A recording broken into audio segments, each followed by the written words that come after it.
Good morning, everyone, and thank you for joining. We are going to kick it off in just a couple minutes.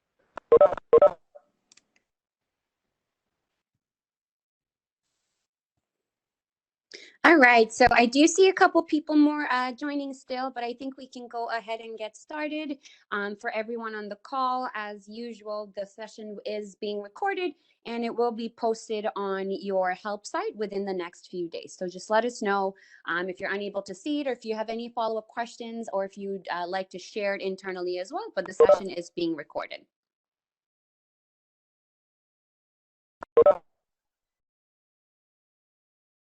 All right. So good morning, everyone. Thank you all so much for joining our first official tips and tricks session of 2021. We know the last year was a little bit of a strange and probably inconsistent one, but your favorite tips and tricks crew is back today to provide you with some assistance to help ensure a successful new year. Before we begin, just a couple of housekeeping rules. Some of you are all our veterans, but please mute yourselves for the remainder of the presentation. We will allot a good amount of Q&A time at the end of the call for anyone that does want to reach out to any of our presenters. Or if you have any questions during the presentation, please feel free to post them in the chat and someone will get back to you, or we can review them as a group at the end of the call. All right, so today I am joined by Fred Foster and Don Charnin, and we also have a very special treat for you guys. So today we have our very own roundtable with our renowned and very knowledgeable members of the Center of Excellence team. They're going to be walking us through some best practices and some suggestions on how to really ensure your organization's success by proactively planning and tracking your objectives and goals. We are joined today by Phil Welch, Dexter King, and Kevin Richards. Okay, after that, we are going to go cover some tips and tricks on how to best prepare for OSHA. So kind of dive into the system and go through where you'd be able to find your OSHA requirements, what the deadlines are, and just overall best practices on completing your forms. Okay, and as mentioned, we are going to be covering or allotting a time for Q&A at the very end. All right, so today we are actually joined by Phil Welch. Phil's extensive background and his knowledge provides him with the opportunity to improve our overall safety journey of all our customers. So Phil, without further ado, good morning. Good morning. I see you've fixed the picture. That's good. How are you doing? Phil was a little upset about how he looked in his picture, so they changed it to Brad Pitt. Yeah. Thank you for joining, Phil. Before we get started, do you want to give everyone on the team a bit of an introduction about your background, and then we can dive into it? Yeah, no problem. So good morning or good afternoon or good evening, depending on where you are, to everybody. So I'm, of course, British. I moved to US probably about 5 or 6 years ago. My background is that I worked in manufacturing operations since about 1999 for a company called Tarkett. And I started off as a shop floor associate and then worked through each department. So I was like an operator, forklift truck driver, and then sort of worked my way through as a supervisor and then a production manager, and then became the EHS manager for the UK facility, and then acquired various other EHS certifications. And then I became the global EHS director and world-class manufacturing leader based out of Paris, France. And then obviously moved to the US in 2015 and became the North America division EHS and world-class manufacturing director. And I did some consulting as well for ProcessMap back in 2018. The company I used to work for was a customer of ProcessMap in Ohio. And then I obviously left that business in 2019 and joined ProcessMap. So my sort of passion really is around the shop floor operations and the employee safety, very hands-on. And obviously it's really a pleasure to work with our customers and, to hear some of their pain points of some of the things that are very similar to what I went through. But obviously I'm trying to be that subject matter expert with the 20 odd years of experience now for our customers to hopefully deliver an improvement on their EHS results and the like. Awesome. Thank you, Phil. Okay. All right. So I know, thank you for covering your experience. So why don't you begin by telling us about your experience around deploying of objectives in general in your previous EHS role? Okay. Yeah, no, not a problem at all. So, yes, so around this sort of time, we always had the dreaded task of objective settings based on either the previous year's performance or, to try and come up with some sort of improvement based on some of maybe the corporate goals as well. So we approached the objective sort of life cycle with something called CPM, or continuous performance management. And that was the sort of tool base, or how we basically did that. And continuous performance management was like a lean management process. And that hopefully was to deliver results through managing the whole process and promoting effective teamwork and communications, drive the day-to-day continuous improvement focus and sustainment, shift the organization from just results focus to both process and results, and then shift from event and project based to ongoing improvement focus. So it was a global initiative, this CPM, and ultimately it was owned by the facility manager or the plant manager. And the corporate objectives that were sort of shared at the start of the year were pretty high level. So, for example, in my previous life, the three corporate objectives that were shared were: one was to be the safest employer, the next one was to grow twice the market rate, and then the third one was to be more profitable than the competition. And then it was down to each division to come up with the prime objectives for the division, and then the facility prime objectives were defined based on those corporate objectives and goals. So, and then the key drivers are then defined to achieve those prime objectives or projects or whatever, including the KPIs and or the key performance indicators, and of course the targets for each person to manage. Awesome. Okay, so in terms of communication as an organization, how was this communicated to your organization? Okay, so well, depending on the objectives, of course, you had to sort of decide which principle was most useful. So as you showed on the previous slide, the deployment, either it was a cascading or a combination of those sort of targets. So we had to determine the linkage of the objectives based on how the site was structured, of course, like it is on the left-hand side. And then we did the sort of cascading, which you see on the right-hand side, for each area to all the way down to the level of the sort of shop floor level. What we did was we planned and we organized kickoff meetings for each sort of department and deployed and cascaded those prime objectives or those KPIs, and they're communicated to all the employees. We shared both what the site must deliver and the area objectives, explain the importance of the contribution and the impact that has on the overall site results. So each person knew how they contributed and how they could impact. So it was all clear and understandable for everyone. So everyone took time and to ask questions and answer questions. And so everything was sort of discussed and sort of embedded right there at those kickoff meetings. So everyone was completely aware what the next 12 months or so, even though we normally didn't do the objectives until we were already a month in, because it took a while to get the results and some of the hours and various things from various departments until maybe towards the end of January, of course. So the target was more around the next 11 months rather than the full year. Awesome. So if someone wants to get started on this process, how would you kind of build, what kind of tools would you use to build and create these objectives for their end users? Okay, that's a great question, Mariska, and it was on the next slide. Here we are. So there is a tool that we used to use, and you could argue it was, it's a funny name, but we called it the consistency matrix. And what you're seeing here is exactly what the consistency matrix was, and it was built in order to check the influences of the KPIs that we chose to monitor the evolution of the strategic projects, for example.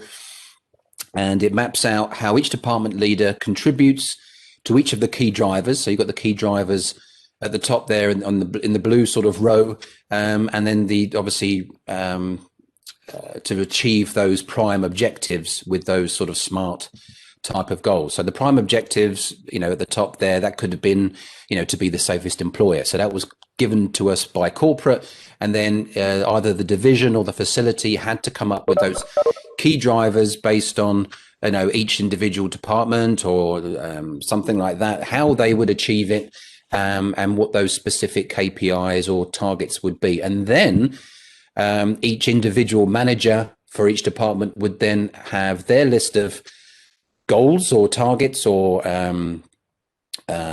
projects, and then what that relevant key performance indicator or KPI would be. And then they would just check into which relevant row column they would be focusing on. And then each individual department did that. So everything was literally on this matrix, which we then obviously did a follow up and had some sort of review and update on a regular basis. So we used that as the main tool.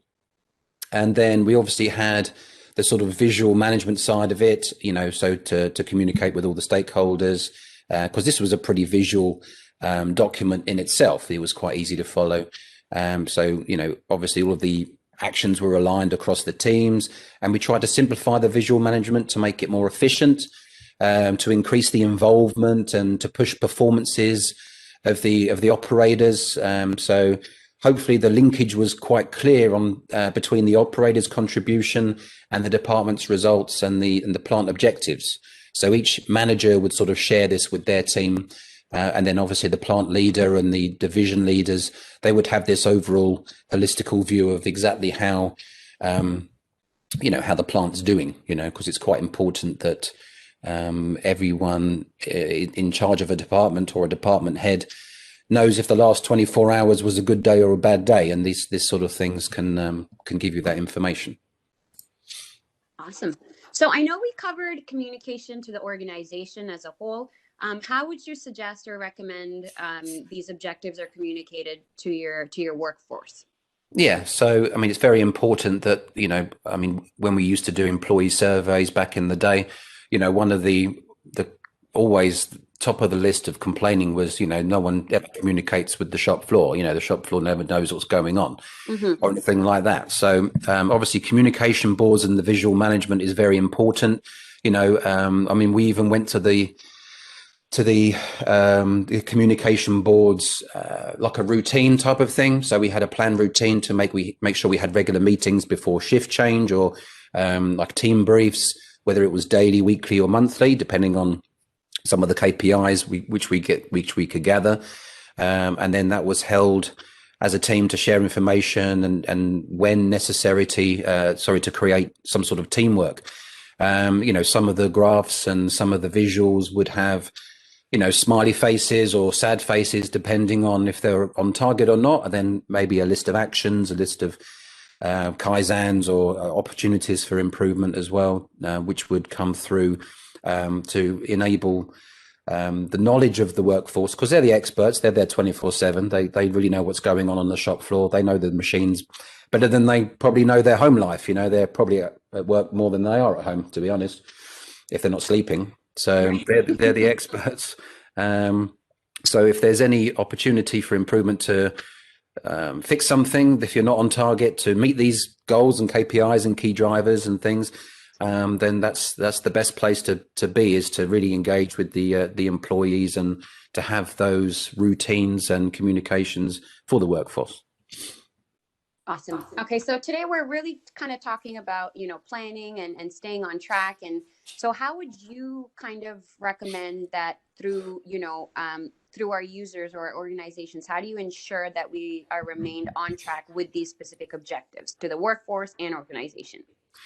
Yeah, I think you need to have real sort of regular, thorough monitoring of these key drivers and how if we're on track. If you review it every month, you know, you're already probably gone 3 or 4 weeks of potential opportunity to be on target is already passed. So you need to have some key measurables that are crucial. Every sort of measurable has a different tier to it, but you need to monitor those key drivers very thoroughly. You need to share those issues at those routine meetings immediately. Get it out in the open.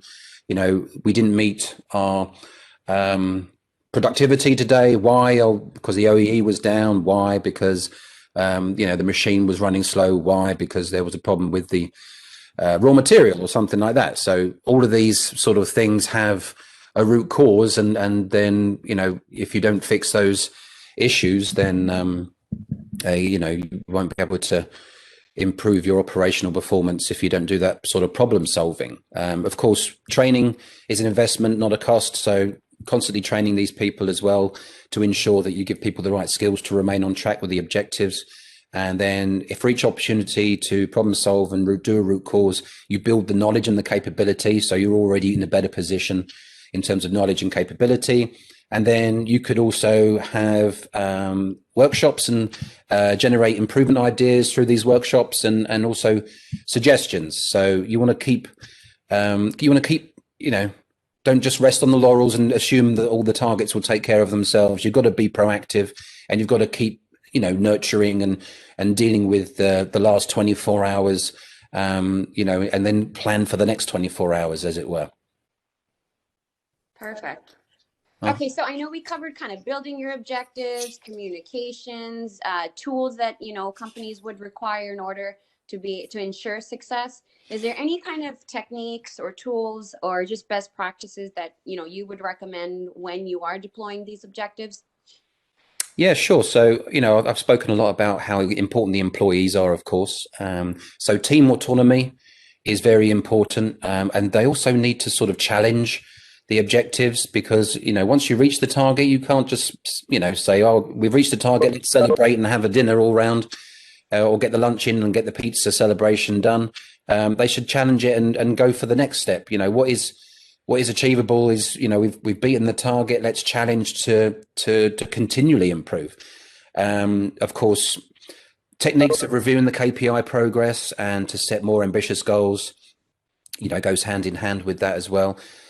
Even giving some of the operators their own sort of mini action plans would be a good technique to deploy objectives. Give specific people some additional action plans similar to meeting the key drivers, or if even there's a departmental key drivers, because you might make an acquisition, you might get a new machine throughout the year. So these things can be changed a little bit. Of course, continuous improvement of the standards as you go. Once you learn, you can improve.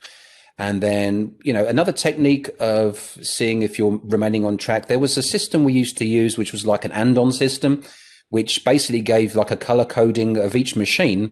And then it was a big sort of display hanging from the ceiling, which was all plugged into all of this machine and-on system. So it would tell you if you were green on target, if you were lagging behind, it would be like an amber. And then if you were seriously broken down, or the machine has stopped, or you're well behind, meeting those objectives on a daily basis, it will be red. And then maybe even you could have the different noises. I mean, I was at where was it? One of the car manufacturers once, and if they had a different breakdown in a different area, you had a different animal noise come on the loudspeaker. It was a Jaguar, I think it was actually. And so each individual maintenance person knew exactly where to run to, because it made like a gorilla noise or something like that, or a cheetah, and they would just go to the right area straight away, and to reduce that sort of where is the problem type of thing. So all these visuals and noises and sounds and things, it's quite it's pretty important to ensure that everyone knows.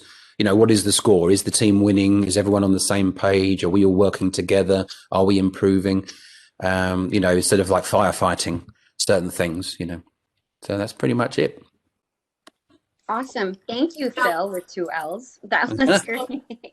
So guys, if you have any questions about deploying objectives, please feel free to post them in the chat, or we will cover them at the end of the session.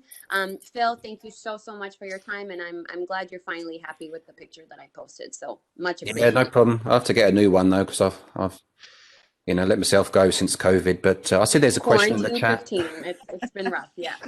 So is there training on how to achieve this objective, or sharing and setting in PMAP? Anything's possible with Process Map, as you know, everybody. So I mean, if you want to discuss further on in terms of objective settings and that kind of thing, just drop us a line. Even if you want a copy of that consistency matrix, or even if you wanted to digitize that in some manner, then we can have a discussion on that. So everyone's got my email address, I'm guessing. So just drop us a note. But great question, Chris. Yeah, and to Phil's point, if you guys have any questions about how kind of creating this, building it, please reach out. We'd be more than happy to jump on a call, kind of walk you through how this was created and really tailor it to your organization. So thank you for that, Chris. Thank you, Phil. All right. Up next, we have Dexter King.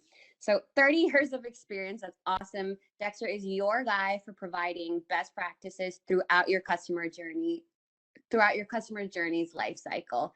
Good morning, Dexter. Hello, can you hear me, Mariska? Awesome. I can hear you, Dexter. Welcome. Thank you for joining. No, fantastic. Thank you very much, Mariska, for that introduction. My problems probably user error on the audio aspect, so thank you again. And yes, 30 years. Sometimes I find it hard, counting my years by the decades, but my kids never let me live it down. They remind me of how old I am every day. Just as a retrospect, it's been very fortunate and a rewarding career, to stay on top of this ever-changing environmental health and safety compliance landscape. So a little bit more of my background for our audience here. I actually spent 11 years in the U.S. Air Force as a military policeman, where I was actually introduced as the unit safety NCO very early on in my career. I actually gained the identifier behind my Armed Forces Specialty Code for base safety. So very glad about that. And that's what kind of started my journey in EHS. And from there, I actually went to a global logistics supply chain provider where, at some given point, either I participated and or managed corporate security, corporate loss prevention, regulatory compliance, and corporate health and safety. Then from there, I went to an investment group that owned hotels, restaurants, laboratories, mixed unit housing, where I actually was overseeing corporate EHS security and HR functions. Then to a major retailer where I was introduced to lean management and continuous improvement across several states. And then here to Process Map in my role, helping organizations with their digital transformation. So after reflecting a little bit, I guess it would take 30 years to do all of this. Awesome.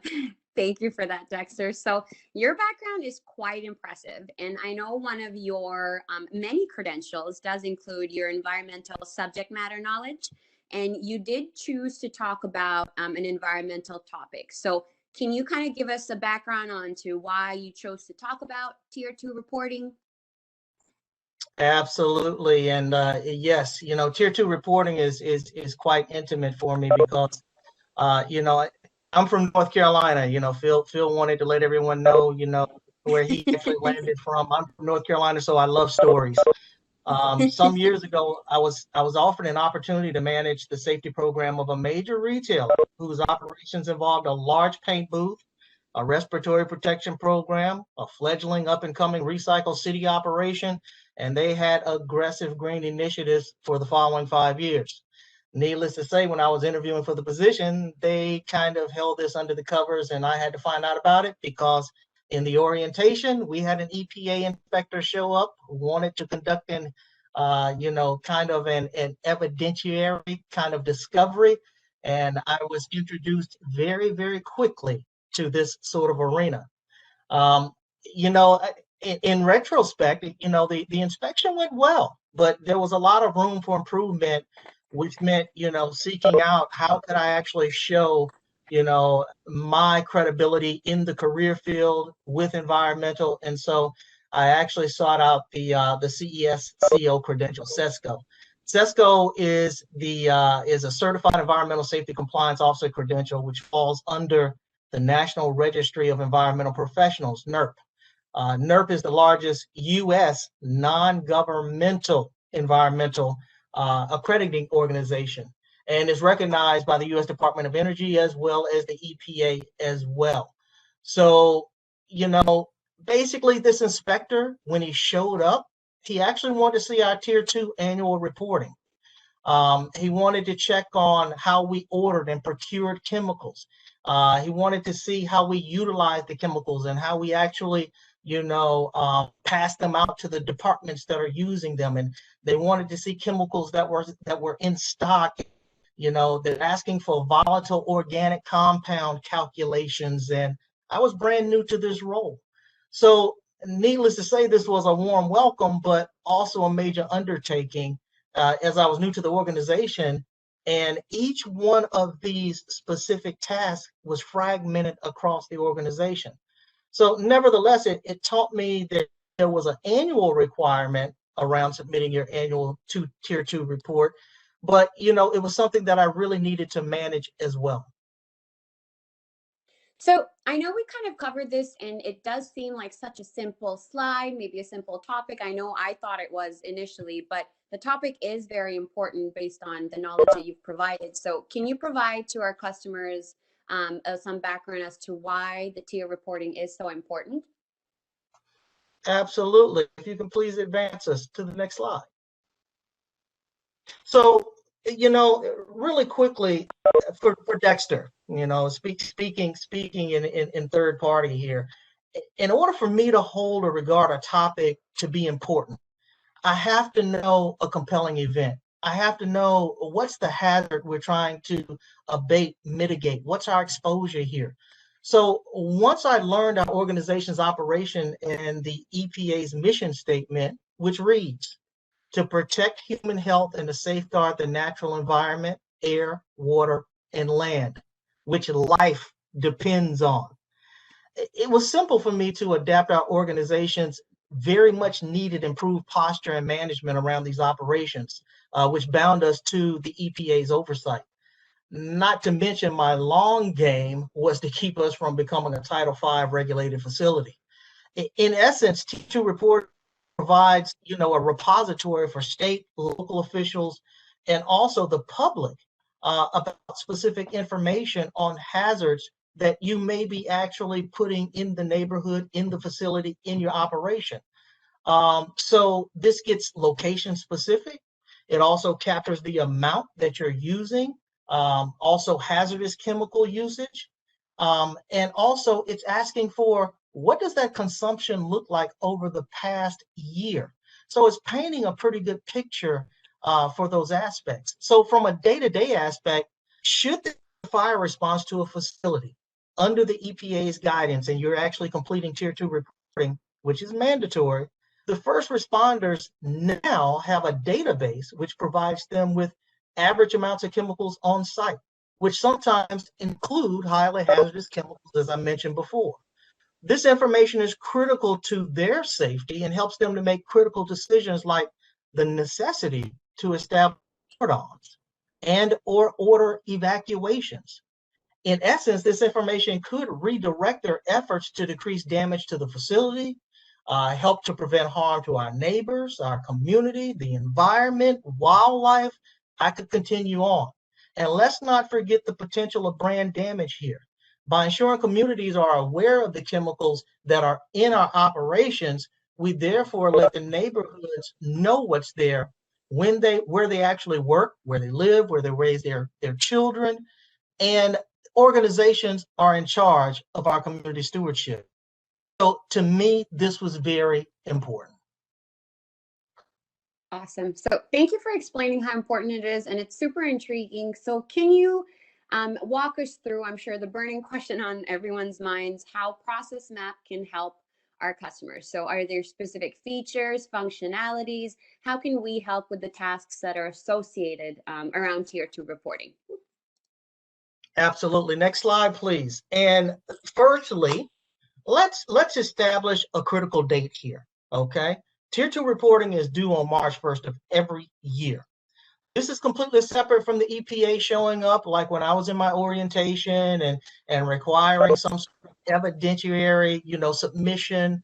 And sometimes, depending on if you're interacting with local, state, or federal level inspectors, they may make a request beyond the annual time frame. They may ask for 1.5 years, 2 years, last 3 years. But for basic mandatory Tier 2 reporting, the best approach is to look at each state's requirements around Tier 2 submission requirements. Sometimes the individual state may have their own reporting requirements in which they cascade upstream, or that may direct you to a specific state's E-Plan Emergency Response Information System. For instance, Florida, which of course is where Process Maps headquarters is at, will send you to the University of Texas, UT Dallas website to complete Tier 2 submission.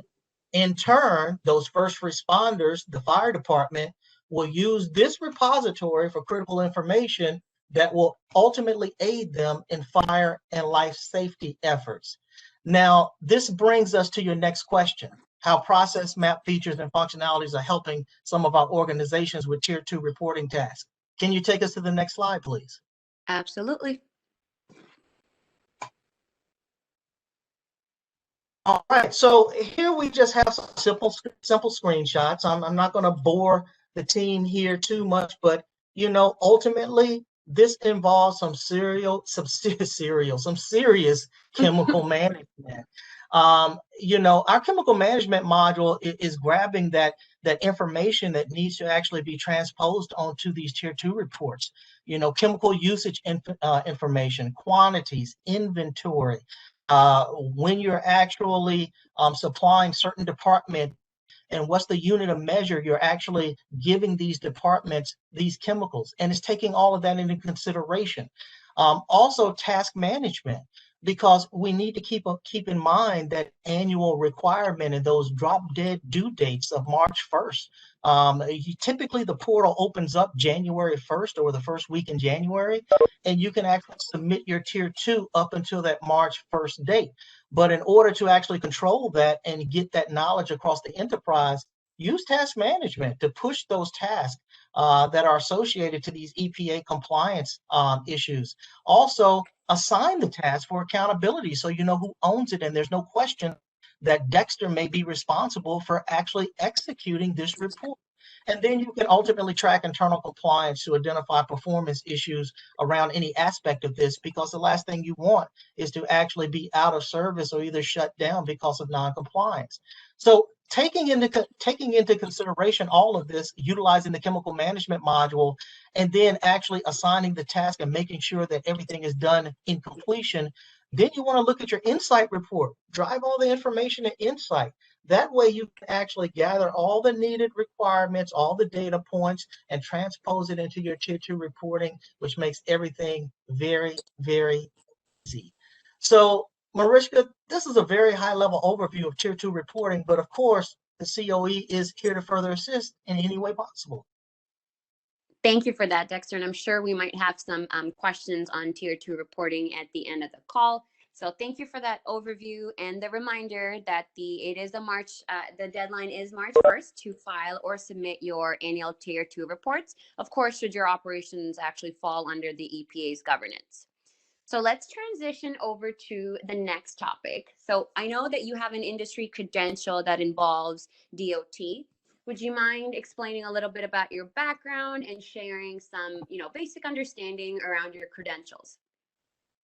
Yes, Mariska, and thank you again for the segue over to transportation. Let's do a little bit of DOT knowledge here. So in a prior role, I found myself around multimodal transportation, supply chain, 3PL, package delivery. At some point, we not only use commercial motor vehicles, which are governed by the FMCSA, Federal Motor Carriers, Safety Administration, but also aircraft operations governed by the FAA. And of course, we know, due to historical facts, there was a heavy introduction of TSA oversight there. But we also use trains governed by the Federal Rail Administration. So most of my background at some point, included risk management and fleet operations.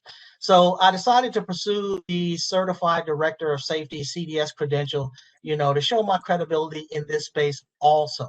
The CDS credential falls under the guidance of the North America Transportation Management Institute. That's a wordful. So we just refer to it as NATME. NATME focus is to improve the performance and productivity of the professionals directly responsible for effective fleet and driver performance. So it focuses on risk managers, safety professionals, security directors, even maintenance managers and commercial driver trainers, because we all know that training is an important element here. But what I really liked here is that this certification really focused on not just knowing the basics around CFR 49 transportation, but it exposes you to safety's benefit to the risk liability component, and also the professional driver management and development component, and also organizational challenges and responses to those challenges, because we learn to read about those challenges and have the knowledge of those challenges, but what about some good use cases from major transportation entities, throughout North America? So like the previous task of Tier 2 reporting, I like to start from the governing body's mission statement, because I like to know why I want to pursue something.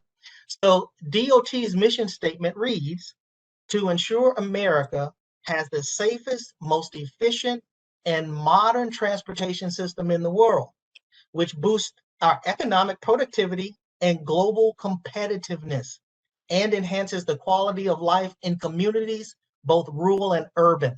That's what struck me, that the quality of life in communities, both rural and urban. And so I had to get behind this. I wanted to actually have a credential to show my credibility in this sort of space, if you will. So, thinking about the DOT aspect, in a traditional brick and mortar safety environment, you interact with the workforce and you can be that safety North Star for them. But in the fleet world, it's incredibly different, especially when thinking of a fully loaded tractor trailer, which can weigh somewhere near 80,000 pounds. And even a semi pulling a trailer that is not actually full can weigh roughly 35,000 pounds. So imagine this traveling at 70 miles per hour and them trying to avoid an obstacle, whether it's a car that abruptly stops in front of them, whether it's a ladder in the roadway. I mean, we all see it all the time. Someone drops something out of the back of their truck and it's just lying in the middle of the road. Needless to say, there are a number of on-road events that change the reaction of the trucks. And then you add weather, road conditions, general populace drivers to include young adults and the elderly, aggressive drivers, and even overly cautious, courteous drivers sometimes can add to this equation as well.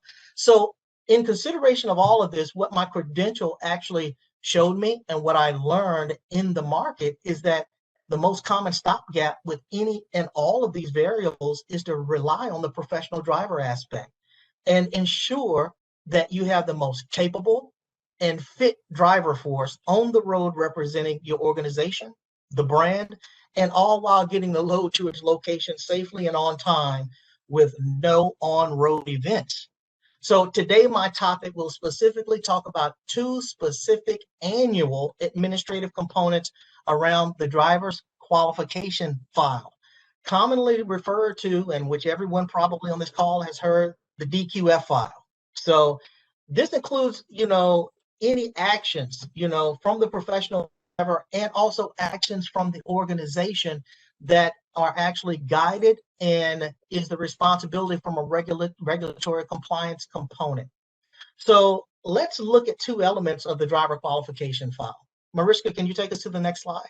You got it. All right. So here we are with one of the DQF file requirements. The carrier, who is the employer, must collect a current MVR from the driver's state of license issuance.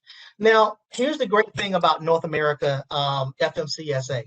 They basically give you step-by-step of exactly what you're supposed to do to gather this. Here I have on my screen a representation of, the web link. And also when you click into the web link, you have state-by-state instructions on what exactly needs to be done. So the carrier must collect this information annually, as I stated before. And again, the FMCSA provides an Excel chart to give explicit instructions on how to gather this. Now, here comes the complicated part. You see it very clearly. Each state has their own matrix. So all 50 states are different. And the requests can also be multilateral as well. You can have an online portal. You can have a request by mail. You may have to send over a facsimile. There may be additional fees for certified copies versus a regular fee, that you pay monthly or per copy of MVR report. It's a black pit of what you're getting into, but nonetheless, it is a requirement. So like with Tier 2 reporting, each state doing this differently. Now this becomes a task that is sometimes omitted and or overlooked because of the effort that's involved. Okay, so let's talk about that for a sec, because it's super interesting to know that basically if you have operations in multiple states, you have different avenues to gather. Essentially, your overall management process of this is going to be slightly more complicated. No, you're absolutely correct. And this is the reason to manage this with a digital management solution like ProcessMap to enable singular data capture elements around this regulatory requirement. So if you have operations in 10 states and 200 drivers per state, you now have requirements that must be managed by a compliance calendar approach at a minimum. Okay, so I know we talked about some requirements. Can you shed some light on drivers' responsibilities to their employer? Oh, absolutely. This is one of the things that, once again, it's kind of one of those things where, the organizations are very, very good at it, or sometimes they omit it, sometimes not really because they want to, but because of just the tediousness built around it. So here we have, U.S. regulatory aspect also places some form of the responsibility on the driver. There is a question of driver fitness, and there's a requirement for the driver to notify their employer of any conviction within 30 days, regardless of any appeal actions. They have that responsibility according to the FMCSA. Now, the employer also will validate driver fitness by asking them to self-certify annually. And Mariska, could you please go forward for me? One more slide, please. Absolutely. Yep, let's catch everyone up here. So here's the requirement on the left, which I just briefly went over, of the driver's responsibility of actually informing their employer. And now I've moved over to the annual driver certification form, which is actually presented to the driver for them to self-certify annually, if you will. The form is given to the driver before the MVR is gathered, therefore acting almost as an integrity check and also acting as, a necessity for the organization to validate, what was actually put onto this form. Okay, so this is interesting, because the prior information that you mentioned tasked the organization to gather information from the driver's state, and now the organization is asking the driver to self-identify any violations. Can you explain a bit about why there's a two-prong approach to this? Absolutely. Great question, Mariska. And there are just certain aspects that will disqualify a driver from not only, being suspended or revocated from their commercial driver's license, but some organizations have their own internal standard operating procedures, those SOPs that outline driver performance that may go above and beyond what it may take for a state to revocate a driver's license. So this is an approach which allows the organization to meet the federal regulatory requirements at a minimum, but also go above and beyond to do best in class in the creation and management of an internal quality control approach. Awesome. So now this brings me to my next and final question, I promise. How does Process Map, or how can Process Map help in managing your driver qualification files? Of course. Next slide, please. And let's give a brief overview. All right. So what we're looking at here is a suggested approach. And it is proving very successful with several organizations in the Process Map family. So what we're showing here is, of course, document management and task management. Now, document management is helpful because it allows the ability to establish a folder structure under the professional driver to house all of their DQF files in an electronic format.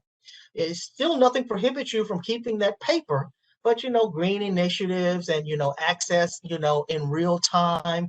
IT seems to be very good at delivering the product there. So the web is up 99.9% of the time. We have a great rate of actually being in service as well. We need to brag on that more often. But document management is just a great way to house all of the documents, all of the applications, all of the annual validations. It's just great.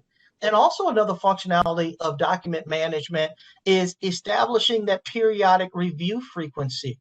So think about this. If you have an annual requirement, why not scan up the current document and then set it up for a periodic review with automatic notifications to establish that to whoever the supervisor may be, or the fleet manager may be, or the operations director. And it puts the automation into actually not only reviewing what's there, but also gathering the new documentation, uploading it, and archiving the old documentation, which, mind you, if you archive a document, only certain people with certain rights and permissions their role can actually still see that document. So it puts the up-to-date documentation in front of the user community in the event they actually have a DOT inspection. This is critical and very, very important. And just like Tier 2 with task management, you have the ability to, basically establish that yearly reoccurring pattern of that date or any dates associated with the driver qualification file. You can also push the task to locations that have fleet operations, so it doesn't need to be pushed to every location, only those.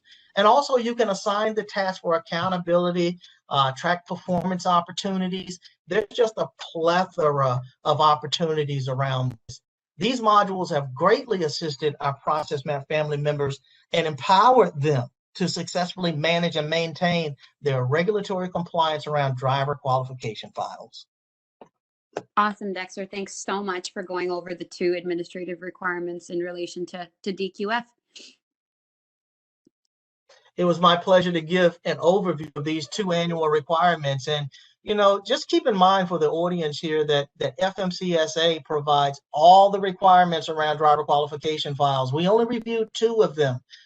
So again, thanks for the time. And again, also, COE is always here to help. Thank you, Dexter. And as always, please stick around if we do have any questions at the end of the presentation. Absolutely. Awesome. So thanks for that, Dexter. We are going to be moving on to Mr. Kevin Richards. So welcome, Kevin. So Kevin is responsible at Process Map. So he reviews ongoing feedback for system-wide developments and design requirements for not only the development, but the implementation team as well, and the technical support team. Good morning, Kevin. Do you want to elaborate a little bit on your background here before we kind of jump in? Sure. Good morning, everyone. Again, my name is Kevin Richards. I'm an EHS director here at Process Map, like our 2 counterparts that already spoke in the Center of Excellence Department. I do come from industry, like many of you that are on the call today. I've spent over 22 years of being an actual practitioner. My latest endeavor was with a HVAC manufacturer where they had 3 large manufacturing plants throughout North America, and also over 100 service locations throughout Canada and the US as well. And I oversee the whole safety program for both manufacturing and the service side. I also have had quite a bit of consulting experience from the railroad to even disaster recovery missions as well. And so I've been with Process Map now 4 years, and been very excited to be part of the Process Map family as I consider all of you customers that are on the phone. I see there's quite a few of the customers I work with on a regular basis on this call as family, and looking forward to kind of sharing with you, if I was in your shoes and I had Process Map available to me, what I would do on a regular basis come every January. Awesome. Thank you for that, Kevin. So I know we're going to be talking about utilizing Process Maps. So one of the first things that we're going to cover is your compliance calendar. So do you want to give us some background on, how can the compliance calendar ensure facilities are on task, and how to ensure the organization is compliant with their environmental emission requirements? Perfect. So next slide is the compliance calendar, as some of you may have labeled in your system as task management. It's one of the same, just I like using the word compliance calendar, as you can set up your action item drivers library based around different tasks that have to reoccur on an annually, quarterly basis. So again, you can set up your task drivers in here. So the one I kind of focused on was the emissions record keeping that needs to be done every quarter. So again, I would come in here on January and take a look at making sure that all my record keeping from 2020 has been completed, and make sure it was done on time. If not, then looking forward to 2021, how can I best manage this going forward? Do I need to make sure that I have better alerts and reminders, more of a timeliness of when something needs to be completed? Maybe we've had turnover within our program, and the person that was responsible for these emissions record keeping is no longer with us, and we have like an orphan action item. So again, I would, and every year in January, be sure that I come in and make sure I get everything listed out that I need to be accomplished and be compliance with any kind of regulatory things. One of the other items, I add in here that I wish I would have had was, your annual fire protection or your fire extinguishers. There's nothing more worse than having the fire marshal inspector show up at your facility and you can't tell him, hey, can you come back next month? I need another 30 days to kind of keep it compliant. Most of the fire marshals work with you. They'll give you 30 days to still become compliant.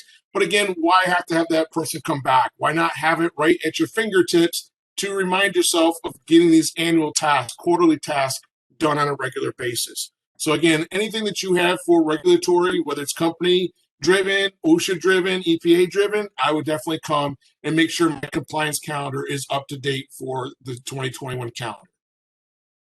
Awesome. So you kind of talked about, staying on track with your compliance calendar. How would organizations kind of ensure that their permits don't expire before the renewal date? Yeah, so that's another thing, is we did have a couple permits at some of our locations, like our SPCC plan or Title V permit. Yes, you definitely don't want to apply for a renewal when the permit expires. As of you who does permit management within your organization, it could take anywhere between 2 to 3 months to get a renewal on a permit, because it'll be based off of maybe new conditions. If you have a simple permit, I would leave it in here that you just have a 3-year permit in here. It's very basic. You just need to make sure that you get it renewed on time. Then I would leave your annual permits or your triannual permits in the compliance calendar. Very simple. But if you go to the next slide, if you have a very complex permit, and we also have in here in the permits module where you can set up all your conditions and all of your action items driven around your permits. So therefore, you can make sure that you review. I think there's another picture that could come in that will allow you at that point in time to make sure that all your action items are assigned to the right person who has to maybe do those quarterly outfall sampling plans and so forth. So again, if you have a very complex permit, I would utilize our permit module because it tracks all your conditions, tracks all the action items around each of those conditions, where therefore you can set, just like on any other action items, those alerts and reminders to make sure that you're staying in compliance with your permits. There's nothing more that if you have an exceedance on a permit or you're not being in compliance with your permit, the renewal process is even more difficult. So again, I would ensure to make sure that everything on my permits for the current calendar year are all up to date. Awesome. Okay, so we talked about the permits module. We talked about the calendar compliance or, task management. So I also believe that OSHA does require, safety training to be conducted annually. Is there specific key trainings that we should be setting up for our employees? What are some of these measures around, kind of keeping on track with these annual trainings? Yes. So in my role in my previous lifetime, I was responsible for the training matrix for not only our corporate training plan, but also all those OSHA requirement trainings as well. Now, I would actually highly recommend any of you on the phone call not to wait till January to set up your safety training schedule, because January you are already busy with other items. But I would always, in early December, make sure I come in and update my training plans of what needs to be trained on an annual basis required by OSHA. So for one example that I have on here is that we have the annual refresher for the hazard communications. Maybe you have a internal policy that you need to have. The company does a annual lockout tagout refresher course. So you want to make sure that you come in here and you get your employees all scheduled, all out in front, that you are able to make sure that you have all your training. It's a great place to track your CPR that needs to be done every 3 years. Those of you that have power industrial vehicles, those trainings have to be done every 3 years. This is an excellent place to ensure that you don't have those PIVs, drivers, not having their most up-to-date card on them. If OSHA does a surprise inspection, they always walk up to the PIV drivers and always ask to see if they have their card. So again, this is the best place to kind of manage all of those requirements in and around safety that is required every year. So this is a great area to, be sure that you have all the training completed. Awesome. So I see some annual training courses here, and at the very top, I do see there's the first training session that covers initial respirator protection course. So I do believe there's an annual medical surveillance that must accompany the course. Can you give us some background on the medical surveillance and how that is captured in Process Map? Yeah, so as many of you are aware, is I onboard almost all the customers for the OC Health module. And this is the best place. Now, most of you might not have the OC Health module, but if you do have it, this would be the best place to track your medical surveillance. So if you're doing, obviously, your initial fit testing and spirometry testing for your respiratory program, then you'd still track that in here. But what's the nice feature is once you take that initial medical exam for, let's say, spirometry and fit testing together, that you can then automatically do those follow-up appointments within the OC Health module. Therefore, in a particular month when you have to be ready for all your spirometry testing that you need to do, making sure that the annual fit testing is occurring, and it's the best place to kind of put that in there. Now, for me, as anybody who's taking a spirometry test, I would not be looking forward to November 1st because it's not one of your favorite medical exams to kind of complete, but it is the way to monitor, those medical surveillance programs that you need to utilize on a regular basis. So in here, again, you can track your annual audiometric testing as well. And what's really nice in here for the audiometric session, those that have it, you have all your previous results, and it automatically does the age corrections on there. It does the STS deviation for you as well. And so this is the best way to kind of make sure that on a regular basis, you can come in here and look up to be sure that everybody in your one department that is exposed to, high hearing conservation program, that they're all scheduled on their annual exam. So I just kind of highlighted the one area by a profile page, but you can definitely go and look in by encounter type and just pull up audiometric and make sure that all of your employees that are needing to be in your medical surveillance program are being tested on a regular basis. So for me, these are the high areas of what I would do in the beginning of January, is making sure, like I said, you have your compliance items to keep your regulatory driven, making sure you have all your annual safety records up to date. If you're managing any permits and your permits manageable, and then any medical surveillance program, definitely keeping it in your OC Health module for your surveillance program.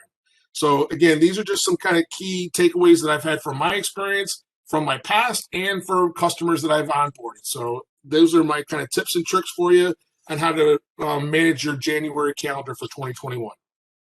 You are our AWK Health Guru, Kevin. So thank you so much for that. And thank you for joining.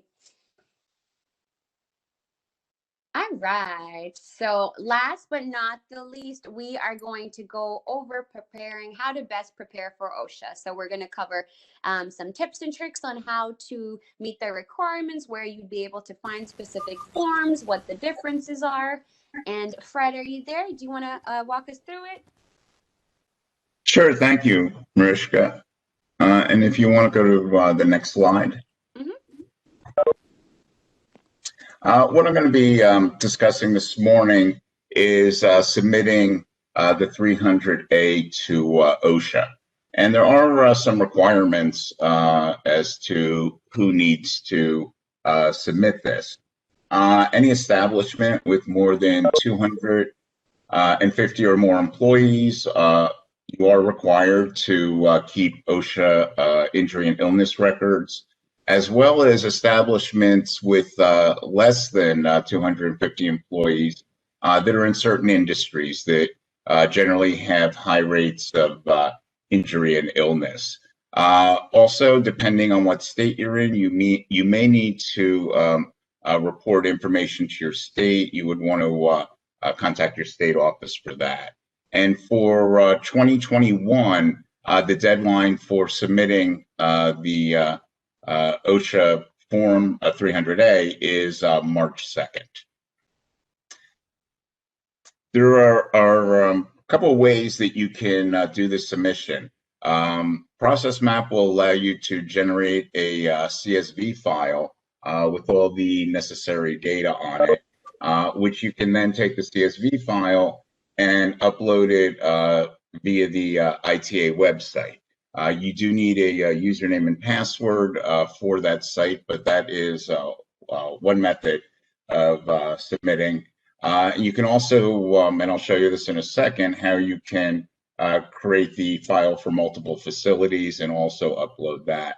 And then the other way is Process Map has a direct API that will allow you to upload the data directly into ITA. And all you need to do, or all you need for that, is a username and password. Next slide. And one final thing I just want to point out regarding submitting the OSHA forms is it is permission driven. So you do want to, whoever might be doing this work, you want to make sure that they are in a role that does have permission to do the OSHA reporting. And if you give me a second, I am going to share my screen and show you in a live system how this is done. Awesome. Thank you. Okay, everyone should see my screen. So what I'm going to do, I'm going to go to modules.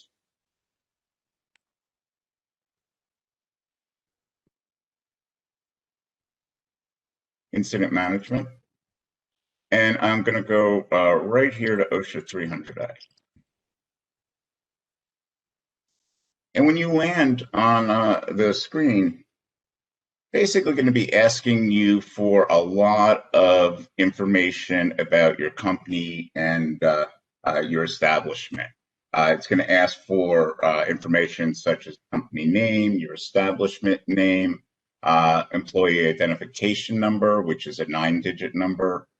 You will have to include your street address, and no PO boxes are allowed for that, as well as city, state, your industry, optionally any SIC code that you want to fill in. The NAICS code is required, and it is a 6-digit number. We have a drop down for facility type, or establishment type, I should say, as well as the establishment size. This would be for the year that you are reporting on.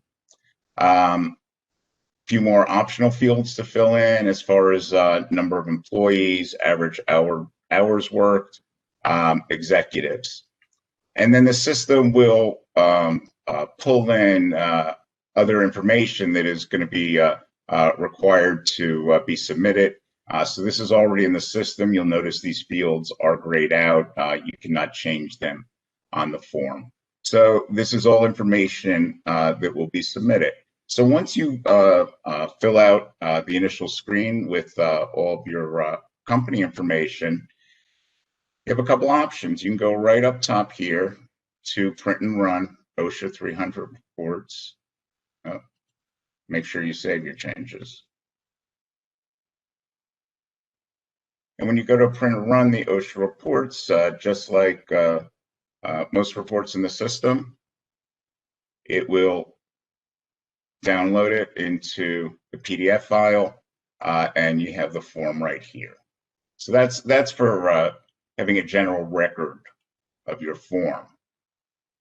Similarly, to generate the CSV file, and this would be if you wanted to submit through the ITA website, you can click here, generate CSV file, and it is going to download the CSV that you can then submit. The third option is using Process Maps API with OSHA.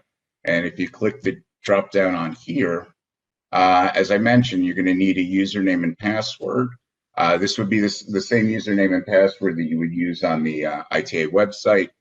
And then you just check this in, stating that the information is accurate, and hit submit, and it will electronically send that information to OSHA. Now, what I just went over is for submitting for a single establishment. We also have the capability of combining multiple locations into a single form to submit. And that option is available here where it says allow rollup. So if you click in yes for allow rollup, the system's going to bring up a box for you to select locations. And this is sort of the standard Process Map location selection screen. You can navigate by different tiers and sub-levels. The locations can move back and forth. So once you have set the locations that you want to submit for, just hit select. You're also going to have to fill out the general information about your site and establishment. And one thing I want to point out, for any of the locations that you selected in here, you are going to need to first go to that individual location and make sure that all this information is filled out for the appropriate location. So you would need to go to your navigator to select the locations that you're going to be submitting for. Make sure that all of this has been completed first. And then when all of that has been done, you can print combined reports, which will have all the locations that you selected on them, as well as generating a CSV file that also has those multiple locations on it. So that is how you would submit your OSHA 300A. And with that, I will turn this back over to Mariska. Thank you so much for that, Fred. And now we have reached the end of our webinar or presentation. So we'd like to open up the floor to any questions. Just a reminder, you do need to unmute yourself. And then if there's any questions, let's hear it. Hi, this is Pete Haddad from what we're called now is Stellantis Automotive. Good morning. The 300A, when you create one on the form for a single site, and let's say there's a mistake and then you need to redo it, how does that work? Will it just revise what you already created, or will it create a history of created already, or how does that work? Yeah, if you do need to make revisions, that's not a problem. You can go in and make a revision. We do have an option here that will track the history of the submissions, so you can see those on there. But once you make any changes to any records, those changes will be reflected in the new outputs that you generate, be it CSV or a PDF. And also, this is Dexter. I'll chime in there. And with the 300A, anytime you go in to actually change the classification of a case in incident management, it does maintain a diary, if you will, to actually show the user who logged in, who made the change. If you have to update something like lost days, days away, so that information will be captured in case management in the incident detail summary page. Okay, thank you. Awesome. Do we have any other questions on the line, folks? Well, I would like to just thank everybody for attending today's session. I would like to give a big shout out to our Center of Excellence team. They keep us in the know of what's going on in the industry.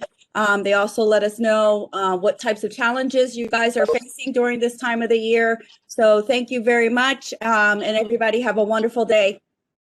Yeah, and just as a reminder, this is being recorded and it will be posted on our help site. So thank you all for joining. Have a great day.